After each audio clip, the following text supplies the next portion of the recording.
Okay. This meeting is being recorded. Hey, live on Pat Soundbytes. Incredible, keeping new music alive in the U.S., in the U.K., all over the world.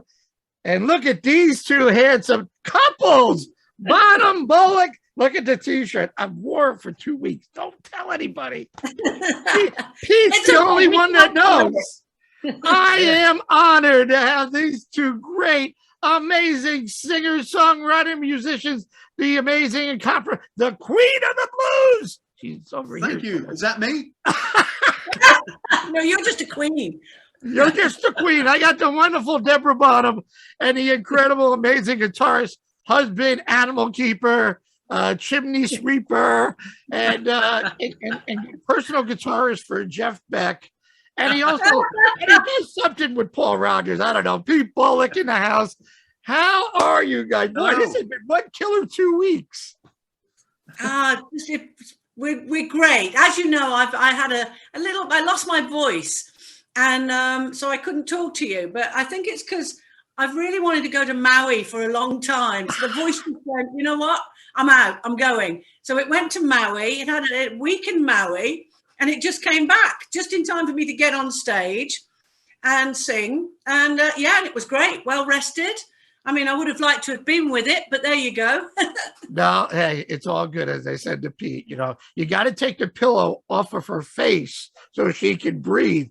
He said she can't breathe. She's blowing her nose. She can't talk.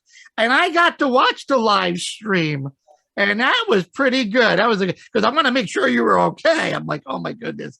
And I got to watch the live stream on Sunday, and I loved the interaction, Deborah, with you and the guys explaining the songs. And speaking of songs, Bonham and Bullick got an album, self-titled album coming out on Quattro Valley Records. It actually comes out on April 29th, 13 tracks with the single that comes out on March 25th. Albert King classic, Can You See What You're Doing to Me? And what I liked about it was you guys went over all of the tracks and you played them live, and you got one of my favorite all-time songs that I love by Mr. Bernard King. Oh my goodness. See you again. If you can sing hallelujah to me, baby. Can't you just wait and see? Oh, my goodness. How did you find that song? Well, I mean, we've known about Bernard for a lot, years, because obviously with the Stones and everything, but I didn't realize that he'd got this album. I'd heard that he'd done the album Bura. And then I got it, and it was via a friend who was helping us out in New Jersey, Gary Nesbitt, who you might have met. Yes, I think I met. Yes. Yeah, Gary. And so Gary said to me, have you heard Bernard Fowler's album, The Bura? And I said, no, I haven't. So he sent it to me, and I was blown away. But See You Again just got me. It just totally got me, and I was like, yeah, got to do this. And it was finding a way to do it that was our interpretation and, our take on it and our personality, but keeping the respect for him, keeping the respect for the original. And it sort of came just organically because we all loved the track so much that it was just, it just happened organically. And, and Pete did his soaring guitar, and it was just like, yep, that's it. Orgasmically. Yeah. Is that like it's like orgasm, right? But I love Bernard. I've met Bernard. I got the album and I said, oh my God, I fell in love with that song that I played it, I think, every week. And Bernard was coming up to Daryl's house, and I met Bernard, and it was the first song he sang. I mean, I get goosebumps every time I hear that song. It's like, it's so haunting, but it's beautifully done. And I guess that was one of my questions. I mean, you guys are doing covers, which I don't think you've ever done before. And it had to be such a challenge, as you just explained, to not take away and be respectful and add the Bonham Bullick touch to it, leaving it as great as all these songs were. and just add your touch to it. Pete, how much of a challenge was it just to not get too crazy with him? Well, before I get there, I just want to mention that the Bernard Fowler album, there's a Paul Rodgers link there. Not that Paul Rodgers or Bernard know about this, but Paul Rodgers is from a place called Middlesbrough in the north of England, and that's known as the Bura. So there you go. Oh, wow. And another one is Paul Rodgers. It's a very tenuous link. But get this one. Paul Rodgers' middle name is Bernard. Wow. Look at that. Rodgers. Paul Bernard Rodgers from the Bura. Only on the Pat Show would you find this good stuff. Who would have got that link? Eh? Pete, you're amazing, Pete. I can't, you didn't share that at Daryl's house when you guys were there. You were pretty quiet, letting Deborah just be Deborah and rock Daryl's house. But 13 tracks. I fell in love. Obviously, when I heard that, I couldn't get the smile off my face. And John said, "You want to talk to Deborah?" I'm like, "Do I want to talk to Deborah?" I'm like, I'm Bernard Fowler, and I met Bernard numerous times now, and I finally got to see the Stones for the first time, probably 2018, 2019, because I don't know why I never saw the Stones before. But I said to Bernard, "Did you hear me when Mick introduced you? I'm screaming your name, me and 20,000 people, 35." He's like, "Of course, you did the man Pat Killamore. I know that's you, brother." But it's all. What a songwriter and what an amazing singer. So it was just we had to find a way to make it, different, our interpretation of it, but paying total respect to him. And that's what we found we had to do with the worldliness about it as well, which is sort of happening on that track. Like you said, it's quite ethereal, isn't it? It has that otherworldliness about it, which is what got me when I first heard his version of it. I thought we've got to retain that, but bring in the sort of guitar and the rockier blues style as well. Yeah, the intro to that, Pat, the sort of the guitar intro bit to that, the haunting sort of melody. One reviewer said compared it to said it was like a Celtic musical interlude introducing the song, and he compared it to the intro to "Whiskey in the Jar" from Thin Lizzy. Oh wow! That slow bit with the compared to that. I thought, oh well, crikey, I quite like that being compared to that, so that was nice. Bernard ran into I don't want to say his name wrong, but it was Shankar, and he was the one that put that together with a violin. Yeah. And Bernard saw him and said, "You're the guy." Send him the track, and he put the beginning to it. And but you guys hit it out of the park. That was the first song you did on the live stream. Yeah, well, then after Bernard did all that, we went and ruined it and did it on guitar. No, absolutely not. And I'm gonna tag Bernard to our chat because I don't even know. Does he know that you covered it, Deborah? I don't know. I think we've tried to get in touch with him because I've wanted to contact all the writers to just out of courtesy, really, to say, we'd like to do your song and then to send it to them. But I don't know if Gary ever did get in touch with him. I don't know what happened, because I'd love him to hear it. I got obviously let him know what a massive influence he's been. That was it. Once I heard that was me in love with God. I will share. I will send you his email. I have a cell phone, and I will send you his email. So make sure, because I'm going to tag him anyway to say, "Hello, you need to hear this." But you guys hit it out of the park. I mean, Bleeding Muddy Waters, in which the singer was Mark Lanegan, and he just passed away. Actually, which was sad. Just 2 weeks ago. Yeah, from the Screaming Trees. That was a shock, wasn't it? Yeah, that was. How did 52 years old? Yeah, very young. But how were you able to pick these songs? So many great songs. I mean, there's so many excellent songs out there, but you narrowed it down to these. What was the attraction of Bleeding Muddy Waters? And I think We started off with 200 songs. No, about 100. It was about 100. So we started with about 100 songs, and then it's just picturing yourself doing them, really. Listen to it. They've got to move you, and you know, as soon as I heard "See You Again" and as soon as I heard "Bleeding Muddy Waters," I had goosebumps. So I just knew. I know what the band can do and where we can take it. There was another goosebumpy song as well, wasn't there? There was the Chris Wilson song. Changeling, yeah. That was. I mean, they were like really powerful, strong, emotional songs. So. Yeah, because Deborah, as the singer, has to sell it, right? The singer, if you just are reading and singing it, people go, "Okay, what is it?" But you have to really mean it. You have to feel it, right? You've got to have a passion with it. And you've got to have that conviction of what you're doing, and that you really do mean it, you know. And so I went with the songs that I knew that did it for me. And I thought, if they do it for me, they'll do it for the band, because we've all been together so long that we know each other like this, you know. I just know that if I play a song and think this is great, I know Pete's going to love it.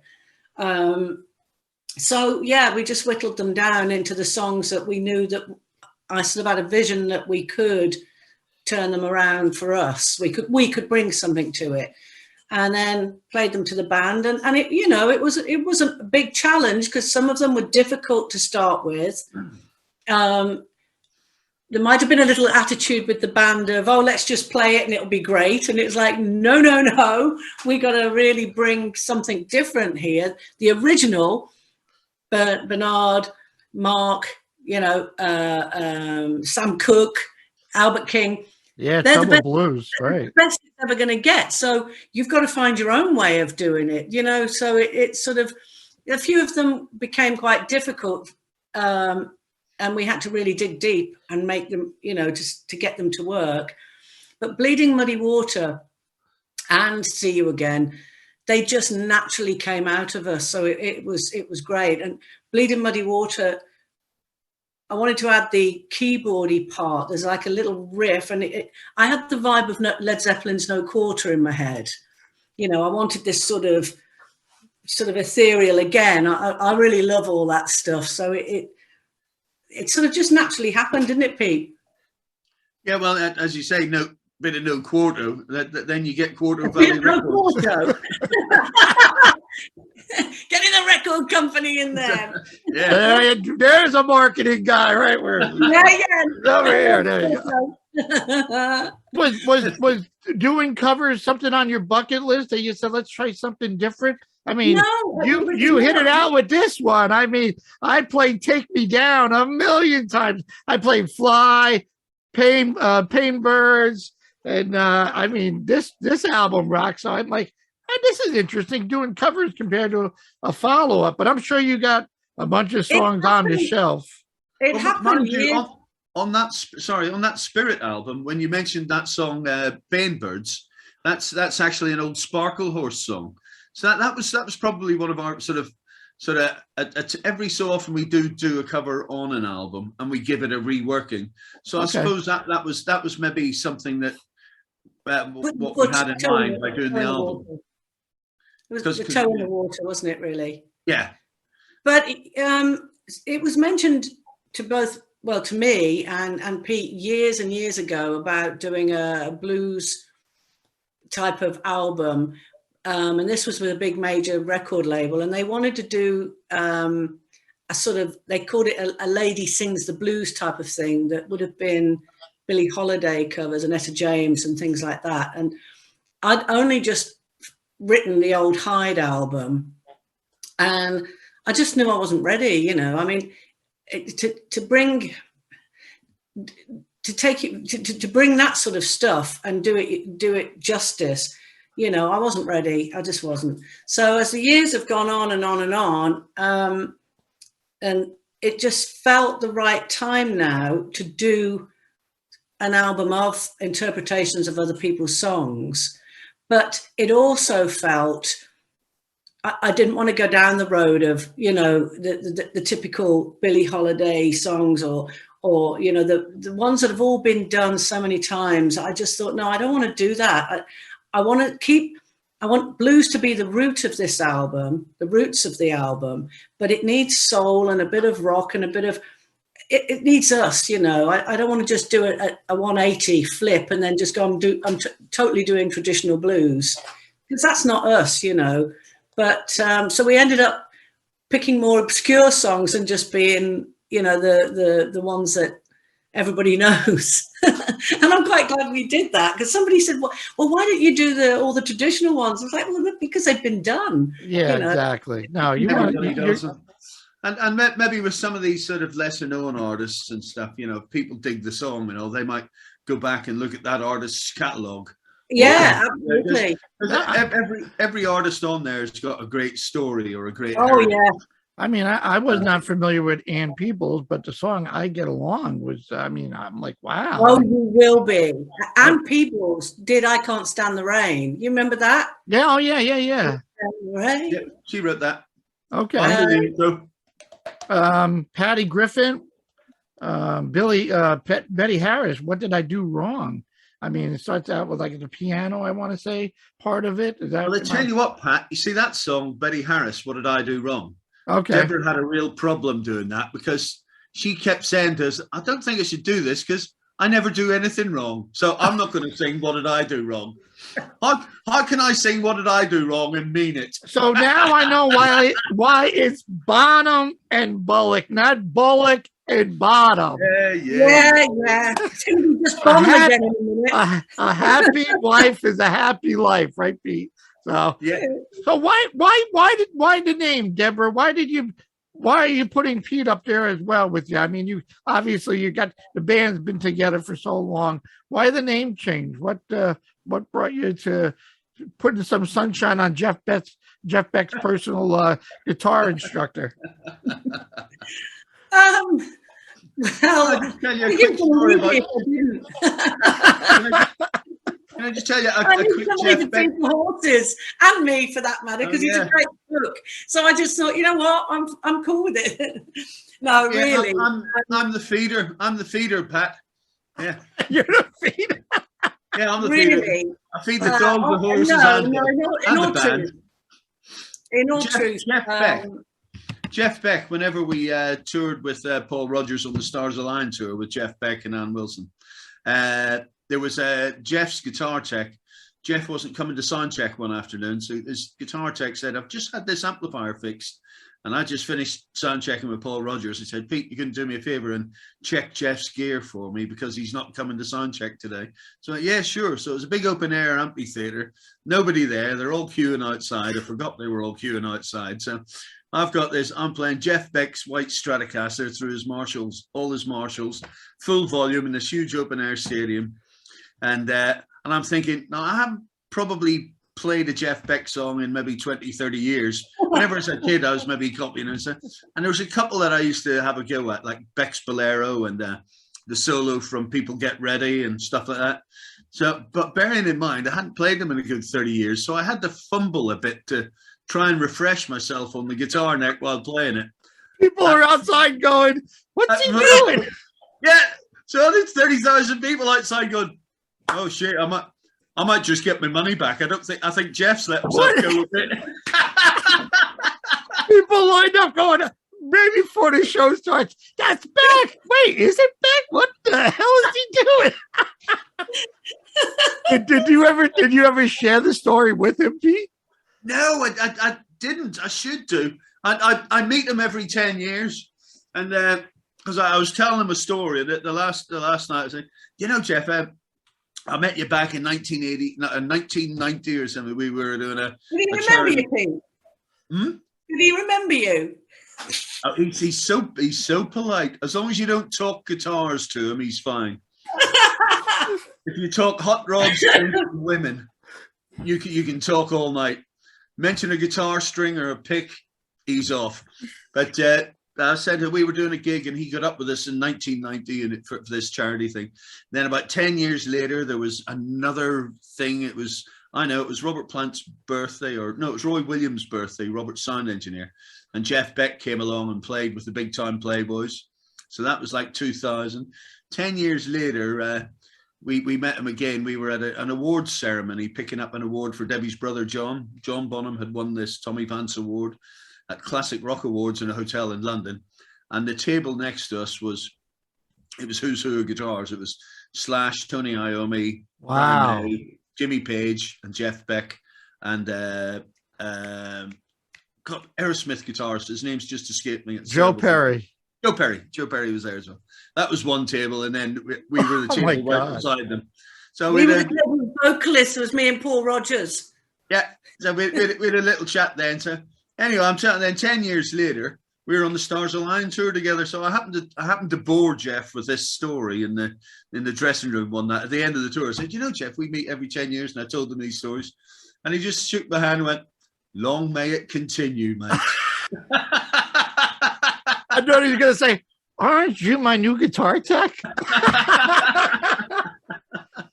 Well, getting back to the album, I see it's recorded at Peter. You were asking me about the name. Yes, go ahead, Deborah. And the real reason is we're a team, and it's been a long time coming, really. You know, it's a band. The whole band's been together, years and years, and we've been together. Oh, crikey. I think 30 years. So it was I think as well as that, it gives. We've been going out as Deborah Bonham, which to people that don't know us gives off a message that it's just a girl singer, and I think everybody wanted it to have more of an image of a band. Yeah, because that's what we are. I'm not just a girl singer, is it? It's a full-on kick butt band. And a point of reference would be Tedeschi Trucks, because they did the two names. So that was maybe part of in the discussions about what we call ourselves, rather than just having a girl name, how can we introduce the name to make it sound more of a, there's guitars as well as a girl singing, and there's and all that kind of stuff. It makes sense. And what I thought right away, I'm like, why would they do that? Because when you see Bonham, everybody thinks, okay, who's Bonham? Is it Deborah? Is it Jason? Is it going to be just all Led Zeppelin? And that's not the case at all. You don't do that. Yeah. And you are a team. So why not? I think you're right. Pedestrian Trucks, there's other people. I mean, it was Stevie Nicks and Lindsey Buckingham for years. It was Buckingham Nicks. Buckingham Nicks. So that was the only thing I thought. I said, you know what? Maybe trying to wake people up that, Deborah's not singing Stairway to Heaven every night. That's not the case at all. So I'm all for it. I think it's great. The shirt fits well. My wife loves it when I go to bed. She's like, "Oh, you and B again, huh?" I said, "Pete, want me to go to bed with the shirt?" I don't know. I know. I sent you that. It was a size medium, wasn't it, Pat? I know it was, but I keep, COVID. I got the COVID diet, Pete. You recorded it at the Peter Gabriel's Real World Studios. That had to be pretty cool. No. We mixed it. Oh, okay. Mixed it. Just down the road from our house. Actually, there's a chapel. It's a fantastic place, little chapel, and they've turned it into this really cool recording studio. So there's was a church house. Yeah, church house, and it's in Nutbourne, isn't it? Yeah. And then there's a schoolhouse up the road and a gin house opposite. Yeah, it's a gin house, schoolhouse, and the village is called Nutbourne. So we nicknamed the whole thing Nutbourne City Limits when we did it there at the chapel. We did. It is. It's the first verse of Nutbourne City Limits. Church house, schoolhouse, gin house, outhouse. Deborah, go ahead, Deborah. We recorded it there, which was great because it was nearby. And then we took it to Tim Oliver at Peter Gabriel's Real World to mix it, which was absolutely phenomenal. It was great going. I mean, Tim is just, he has the most incredible ears, and he just got exactly what we wanted. We wanted it to breathe. That was the main thing. We wanted it to be as natural sounding and breathe rather than all compressed to get the volume out of it. We didn't want any of that. And Tim just understood it, and he did it. And I got all quite emotional. It was that good. Deborah, you produced the album what makes a good producer like Tim? You got to, skill sets of being a good listener and challenging you, maybe, challenging the band to do this or that, and not over influence you to go off the track that you wanted to. And it seems like you accomplished all of that. Is that what is a good producer for the most part? Yeah, I mean, I don't know. I mean, it's the first. I mean, I've the last couple of albums the last two albums I've co-produced. This one, I just thought, nobody knows this band better than me. So why would I let it in anybody else's hands? Because I know how far to push them. I know exactly where they can go because I've seen it. So it just made sense for me. And what you also did was by not pushing the band maybe down avenues where they're maybe not familiar, we got some great guests in to do some stuff. So like, maybe we got some great Hammond players in for little guest appearances, and we got a great pedal steel player, BJ Cole, in, and backing vocals. We got a lovely guy, John Hogg, who's in Moke and Magpie Salute, and he co-wrote some songs on the Spirit album. They're all mates of ours, actually. It's not like every one of them was a great mate. So, Deborah knew just what you could get out of us, and then who to bring in to maybe add something to it rather than us chasing it. It was that. So it ended up with us and a load of our musical friends again. So, and also we pinched a bunch of Robert Plant's bandmates again. We keep using all these guys. I'm trying. I got to get an interview with him. I'm trying so hard to get an interview because I'm so impressed with him and Alison Krauss. People, Led Zeppelin. I said, he's done with that. Move on. Yeah. He's opened up to new boundary on something challenging for him. Yeah, no, exactly. He's always moving, and that's what's so great. That's why he's just been a complete inspiration and mentor in a lot of ways. I mean, he never stands still. He's forever pushing it and going and for me that's just incredible. And his solo career, I mean, his solo stuff with all across the board, with his Sensational Space Shifters, with the Band of Joy, with Alison. I'm so happy I'm just happy for him. It works out really well. Mains lead. Did he just get up with his pants on? Oh my good grief! Did he know that he'd done that? Oh my goodness! I can't believe that. You're gonna have to edit it out, Matt. Oh my! Please, all your viewers and listeners, if they see that, good grief. Oh, it's the Pat Porn Show. Pat Porn Show, yeah. Oh my goodness! Never a dull moment. Hey guys, what's up? I can't believe you just did that. The funny part of it, Pete, is I'm in my underwear too. No, I can't. You can have your great. I'm not. I'm so not. Look, I'm dressed. I'm so dressed. You can have your great band, Deborah, and I only know them as G and E, and I don't know. Give a shout out to your great band, Deborah, those guys that you've been working so well. And we got to see it. Jared Lewis on keyboards, which is G. Ian Rowley on bass, which is E. Right. Richard Newman on drums, which is just Rich, and a couple of other names. Pete calls him every now and then. Rich calls Pete a couple of names as well, and then Pete Bullick on guitar. So that's Marco Giovino on drums, who you met with us at Daryl's, Pat. Yeah, okay. Marco was on the album. Marco did half the drums on the album as well. Now you guys have been playing quite regularly, it seems. Did they have? I mean, with the whole COVID thing, did it take a while for you to get back on stage, or have you been? We stopped March the 13th, I think, stopped dead in our tracks in 2020, and then we didn't do another show until October 21. So 18 months. Wow, 18 months. And that had to feel so good, Deborah, to be back on stage, right? Just the emotion. Lordy. Yeah. the only way I can describe it is, you know, it was just like coming out the traps and we were gone, you know. It was just incredible. It really was. It was just I miss so you don't much realize how much you miss it, you know, and until somebody takes it away from you, and then exactly. You know, we take it for granted, and then I don't, you know, I haven't. It was a long time. I think my first show back at Daryl's was Anna Popovic.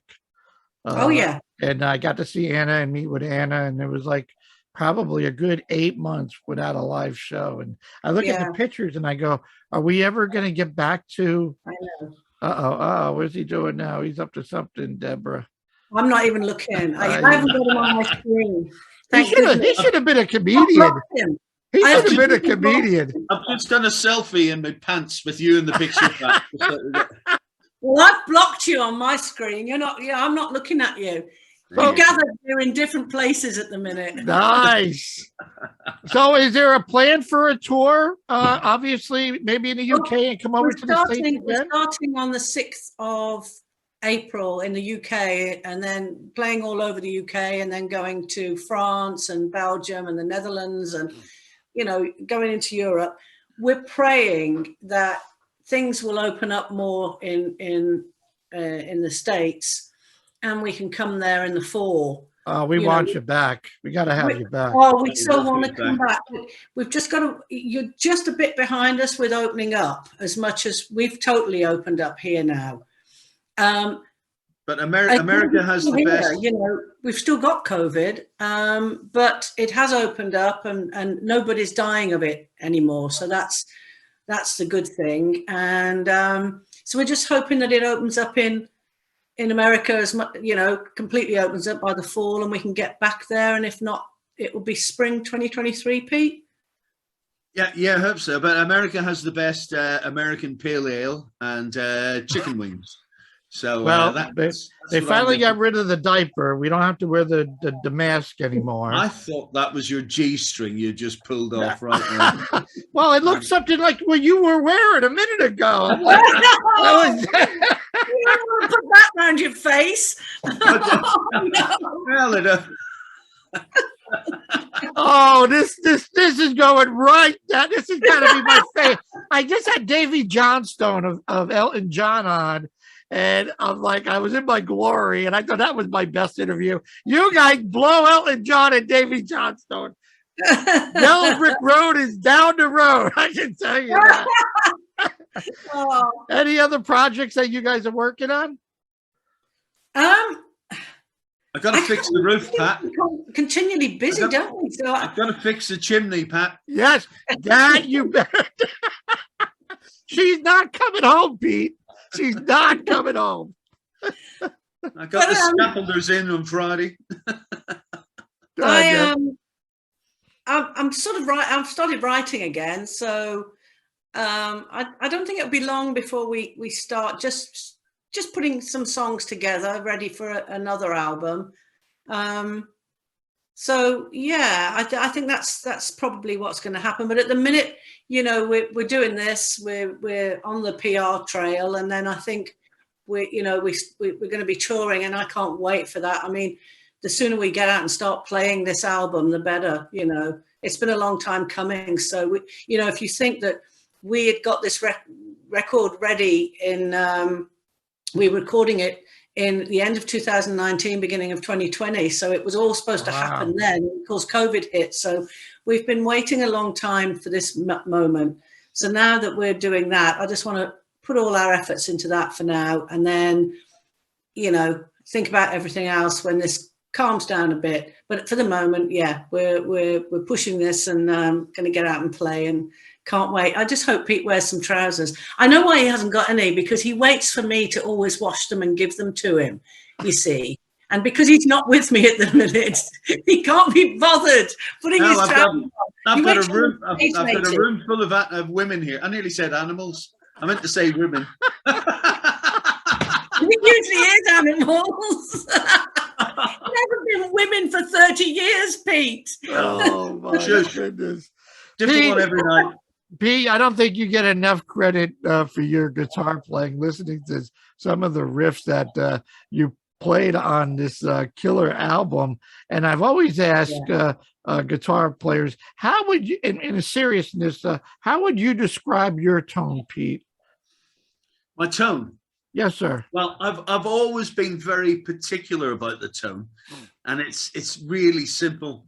It's almost just a Les Paul, a good lead, and a good amp, good valve amp, which started off as being Marshalls and valves, of course, and then in later years, other companies built variations on Marshalls so that you could get the guaranteed kind of Marshall tone at maybe a lower volume, because Marshalls work best when they're up nearly full volume, which is a problem for some singers.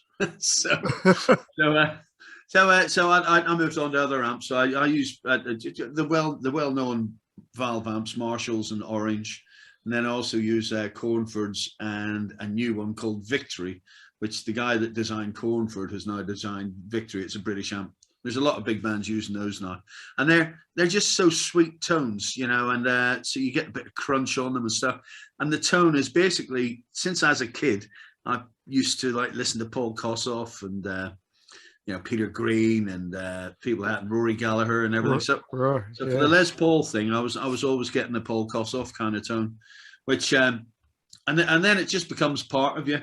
And then Paul Rodgers heard me do it, and he found it uncannily similar to Paul Kossoff, so hence why part of the reason why I got the gig, I guess, with Paul, because it was that kind of treatment of tone. But it's so much less is more. It's so simple. It's not a load of effects or anything like that. It's don't have a load of pedals and everything, do you? It's a vibrato in your hands, and it's how you grind the string into the neck and all that kind of how you feel it. Sometimes it's angry, sometimes it's passion, You use a Strat at all? I do, yeah. But on this one, it's all mainly just Les Pauls.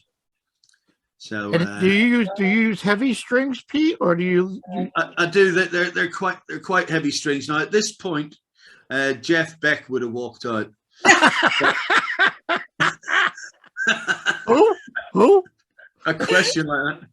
Yeah, well, actually, I use sort of heavy bottom, they're called.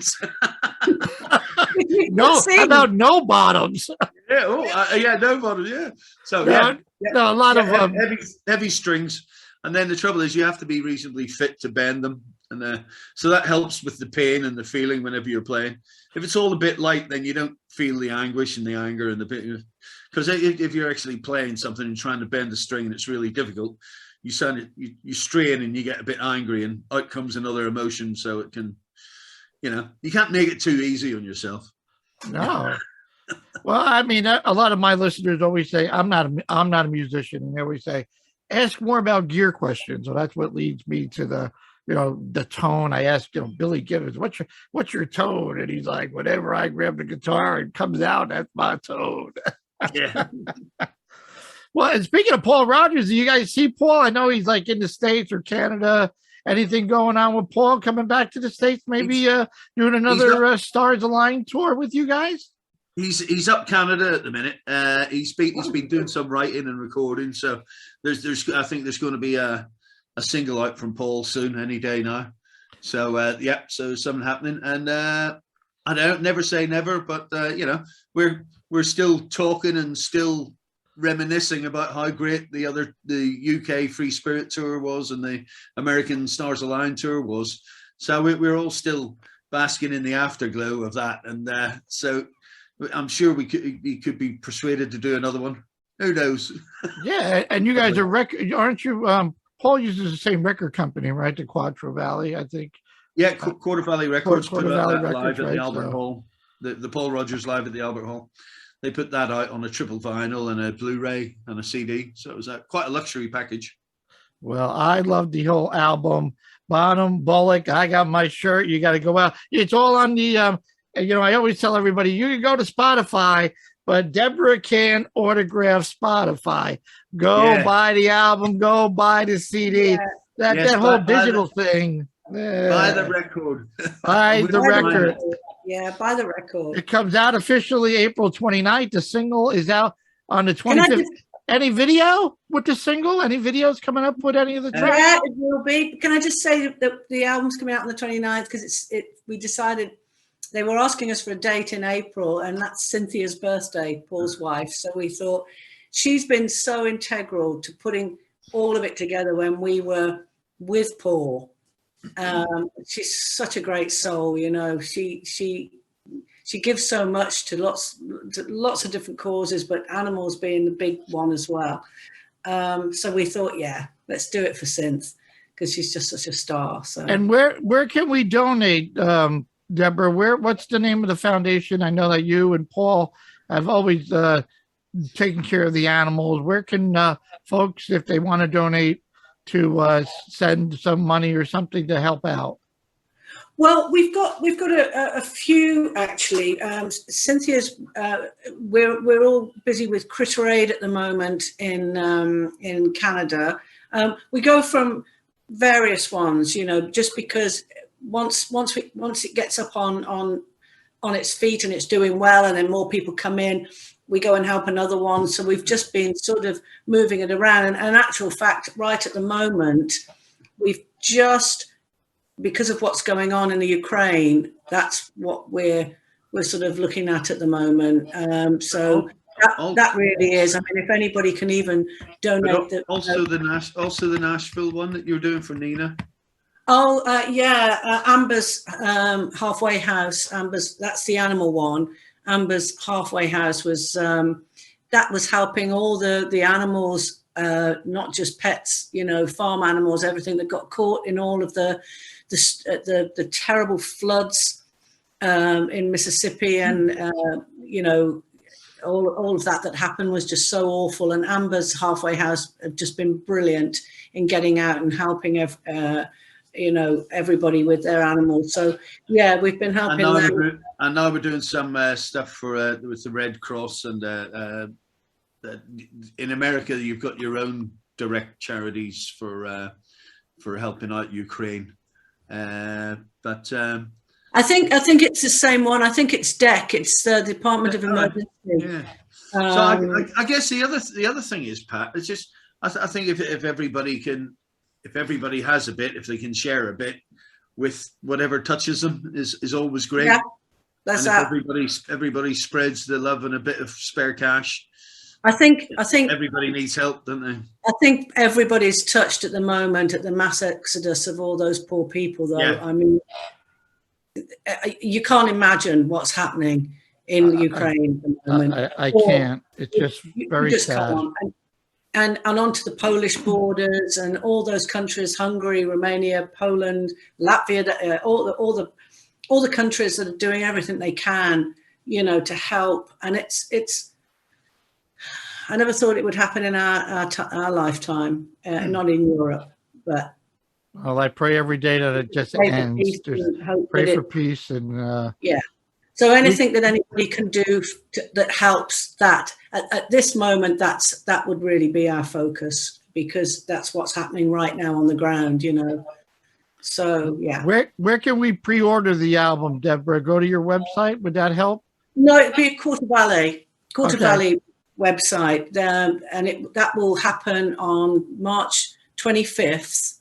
There'll be a pre-order for the album then. When the single comes out, there'll be a pre-order for the album. So it will be on the Quarter Valley website. And it will be on ours as well. You know, we'll have it everywhere once we have the link for that. And any thoughts of a video? Yes, we've been doing a video, but that's, I'll hand you over to Pete, because he's the video king. I know, he is the video king. I mean, come on. I can't wait to see that outfit. Is he riding a horse and his Speedo? And what is he? Riding a horse naked. It's not pretty. Yeah, right. See what you did to me now. There's Pete on a horse with a Speedo. He's on his donkey. He's on his ass. We're trying to piece something together at the minute with the pal of ours, the guy that did the Fly video and the Take Me Down video. With us, same guy. We're trying to put one together for See What You're Doing to Me. Peter Hart. His name. Yeah, Peter Hart, he's called. He's actually a windsurfing champion. But so if you have another closer look at that Fly video, we sneak a cameo shot of him in doing a 360-degree turn on in midair, somersault on a Wow. windsurfboard. That's in that video fly. He just sneaks in there. You just sneak some stuff in. I like the video that they used when you were doing the live stream with Deborah with the horses and cutting in and out with your chat about the whole album. I thought it was really cool. I said, I got to watch it. Hey, want to make sure you were okay. And then you played See You Again and then went through the whole album. I'm like, yes, it was worth my Sunday for an hour, or whatever it was. And wasn't the money raised to help artists? I don't understand. What was the cause of where the money went? It was to buy me beer. Well, besides buying Pete beer, wasn't there was there something? Did the money go to help artists out? No, not on that one. That's a production company that did that. They did about 8 different artists. Okay. And they've spent a lot of money on those 8 concerts and filming them and recording them and getting them out and stuff. So they will be trying to recoup their costs first of all. I got you. Okay. And then after that, then there'll be some sort of divvy afterwards. But they funded it all. They were great. Live Eye Productions, they were called. It was great. And it was great to see you guys perform live. And we can't wait to get you back here in the States. And the minute the video comes out, I hope you guys reach out to me. We can chat again. Hopefully he will have clean jeans. Deborah will be home. The chimney will be fixed. There'll be beer in the fridge. The animals will be happy. And it'll be all good. Oh, yeah. Fantastic, Pat. Great to see you guys. As always, love, hugs. Stay safe and well. Love the album. I'm going to put a bunch of the songs on my rotation, and I'm going to tag Bernard Fowler. I can tell you that. I'm going to email you his. I'm going to send you his email, so you could send him direct. Maybe he's not too happy with us, and you might not want to give our address. No. Bernard, you know Bernard. He's a wonderful, just a sweet guy. I just love that man. I'm like, oh my God. Guys, stay safe and well. Love you to death. I'll raise a beer to you tonight, Pat. I'm off down the pub to Misery Corner now. That's what okay. I know the wife isn't home. I'm like, poor Pete. Just feed the animals. You better feed the animals. You're gonna get get your ass kicked. Animals are all fed. Everything's fed. Okay. All right, guys. Take care and well. Thank you so much. Love you, and you take care. Absolutely. I'll see you soon. Yep. Bye, everyone. Thanks for tuning in. Buy the album, Bonham Bullick. It comes out March 25th. Go buy the album and go check it out. Go support them. Go to Deborah's Facebook page. Go to her website. Buy Pete a few beers, and you'll be hearing a lot of the album all on my show. And we're gonna put it on the rotation. Love you guys. Be good and be well. Thanks, Pat. Love you back. Bye-bye. Bye. Bye-bye.